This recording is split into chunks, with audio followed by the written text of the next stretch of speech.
ইরানিরা মনে হয় বাংলাদেশের মিডিয়ার খবরও শোনে না। আর সোশ্যাল মিডিয়াতে বাংলাদেশিরা কিভাবে ইরানের পক্ষে এই যে সাপোর্ট দিয়েছে এই যে গত যুদ্ধে। এখন তো আপাতত যুদ্ধ একটু বন্ধ আছে না। তো বাংলাদেশের মানুষ আপামর জনগোষ্ঠী ওই অল্প কিছু সালাফিপন্থী লামা ইহাবি হুজুর ছড়া, আর বাকি সবাই একেবারে কী বলা যায়, দিন রাত 24 ঘন্টা ইরানের বিজয় কামনা করেছে। যখনই ইরানের একটা মিসাইল ওই ইসরায়েলে গিয়ে আঘাত হানতো, তখন বাংলাদেশের মুমিন মুসলমান আলহামদুলিল্লাহ সোবহান আল্লাহ আল্লাহু আকবার ধ্বনি দিয়ে আল্লাহর কাছে শুকর গুজরান করতো। তো এই জিনিসগুলো মনে হয় যে ইরান দেখে না। যদি দেখতো তাহলে আমাদেরকে এই ধরনের খবর দেখতে হতো না। খবরটা কি খবর হলো, হরমুজ প্রণালী পার হওয়ার অনুমতি পেল না বাংলাদেশি জাহাজ। চিন্তা করে দেখেন, পৃথিবীতে যদি একটা মাত্র দেশ থাকে যেখানে মুমিন মুসলমানদের মধ্যে আমার মনে হয় যে 90%-এর বেশি, 99% হবে, সবাই কিন্তু এই যে এখন ওই ইরানের ওরা যে শিয়া এই মতবাদ ভুলে ইরানের পাশে, তাই না? ইরানকে তারা সাপোর্ট দেয়। এবং যদি সুযোগ দেওয়া হতো যে বাংলাদেশের মানুষ ওই ইরানে গিয়ে জিহাদ করবে, তাহলে আমার মনে হয় যে লাখো কোটি জনতা এই ইরানে চলে যেত।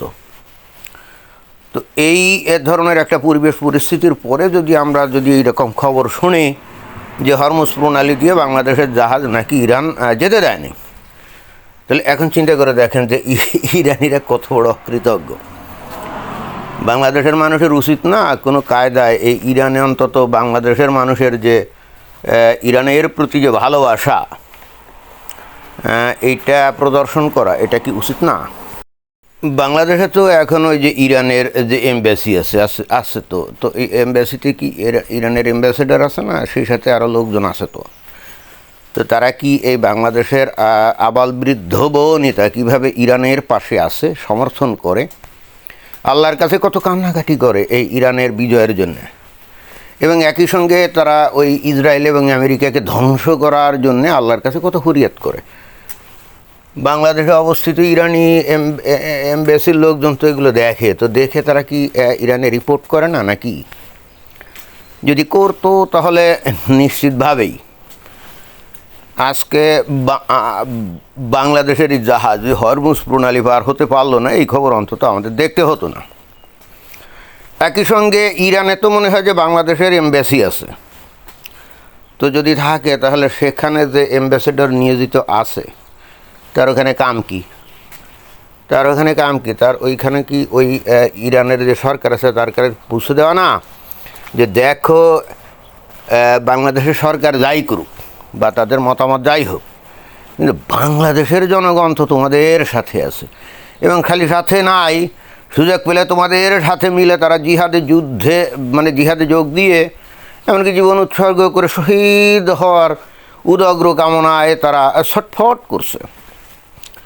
তো এই মেসেজগুলো ইরানি কর্তৃপক্ষকে দিলে তারা কি আমাদের এই বাংলাদেশের জাহাজকে হরমুজ প্রণালী দিয়ে বন্ধ করে দিতে পারতো? মোটেও না।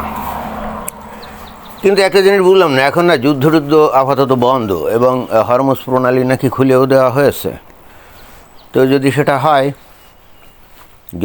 হয় তাহলে এখন বাংলাদেশি জাহাজ আটকাবে কেন? আবার ওদিকে শুনি এই কিছুদিন আগেও তো যখন যুদ্ধ একেবারে ফুল স্কেলে চলতেছিল, তখনও তো ভারত নাকি তার কতগুলো জাহাজ ওখান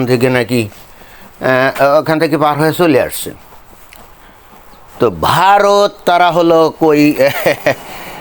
কি হিন্দু, তাই না, মুশরিক। তো ওদের জাহাজে কিছু বলল না ইরানিরা, অথচ বাংলাদেশের মুমিন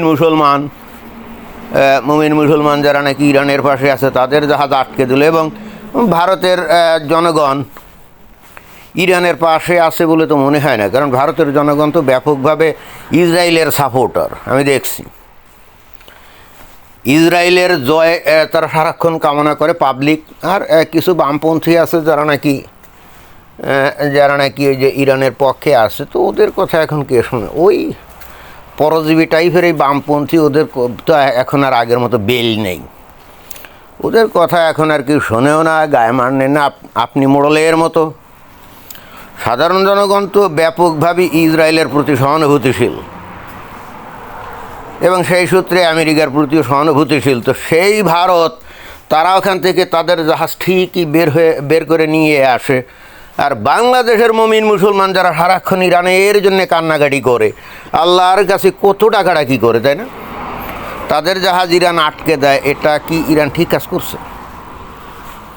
আমার মনে হয় যে এইটা একটা বিশ্বাসঘাতকতা হয়ে গেল অন্তত বাংলাদেশের মানুষের সাথে। তা যদি না হয় তাহলে তো এই কাজটা তারা কোনোভাবেই করতে পারতো না। আসলে বাংলাদেশের মানুষের কপালটাই খারাপ। তারা মানে যাদের জন্য কান্নাকাটি করে তারাও এই বাংলাদেশের মানুষের প্রতি সহানুভূতিশীল না, আবার যাদের এরা ঘৃণা বিদ্বেষ করে তারা আবার দেখি ব্যাপক সহানুভূতিশীল। এই যে বাংলাদেশের মানুষ যে ভারতের প্রতি বা ভারতের মানুষজনদের কী ভয়ঙ্কর ঘৃণা করে ধর্মীয় কারণ সেটা তো আমরা জানি, কিন্তু আবার সেই ভারত দেখি বিপদে বাংলাদেশের পাশেই থাকে, তেল দেয়, খাবার দেয়, চাউল দেয়, তাই না, সার দেয়, কত কিছু দেয়। আসলে ভারতের লোকজন বা সরকারের লজ্জা শরম মনে হয় কম, আত্মসম্মান বোধ একটু কম আছে, তা না হলে তারা এরকম করে না। কিভাবে দেখলাম যে বাংলাদেশের সরকার নাকি বলছে, যেটা নিয়ে তো একটা ভিডিও করছি, যে রাশিয়ার তেল আনবে। এখন কয়েকদিন আগে তো দেখলাম যে বাংলাদেশ সরকার রাশিয়া থেকে তেল আনবে, কিন্তু দরখাস্ত দিয়েছে কোথায়? ট্রাম্পের কাছে। হে ট্রাম্প, তুমি এখন আমাদের নিয়ন্তা, আমরা তোমারই উপনিবেশ, আমরা এখন রাশিয়া থেকে তেল আনতে চাই, দয়া করে অনুমতি দাও। ডোনাল্ড ট্রাম্প অনুমতি দিয়েছে কিনা কে জানে, কিন্তু বাংলাদেশ বলছে যে ওই রাশিয়ার তেল এনে ভারতে রিফাইন করবে। তো তাই যদি হয় তাহলে তো মানে আমেরিকার কাছে অনুমতির দরকার আছে নাকি? আমেরিকার কাছে অনুমতির দরকার আছে বলেও তো মনে হয় না। জাস্ট ভারতের কোনো ব্যবসায়ীকে দিয়ে রাশিয়ার তেল এনে তারপরে ভারতে যে রিফাইনারি আছে সেখান থেকে রিফাইন করা আনলেই হয়।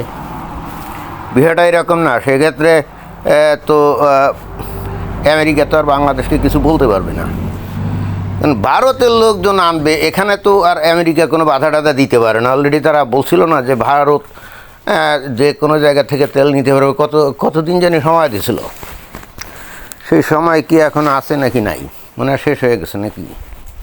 তারপরে তো ভারত তো এই আমেরিকার কথাটা কেয়ার করে না। যাই হোক, আমাদের দুর্ভাগ্য, আমরা এত কান্নাকাটি করলাম ইরানিদের জন্যে, কিন্তু ইরান বাংলাদেশের মানুষের প্রতি কোনো সহানুভূতি দেখালো না। এইটা একটা ভয়ঙ্কর অকৃতজ্ঞতা, এটা কিন্তু বলতেই হবে। কি বলেন আপনারা? ধন্যবাদ।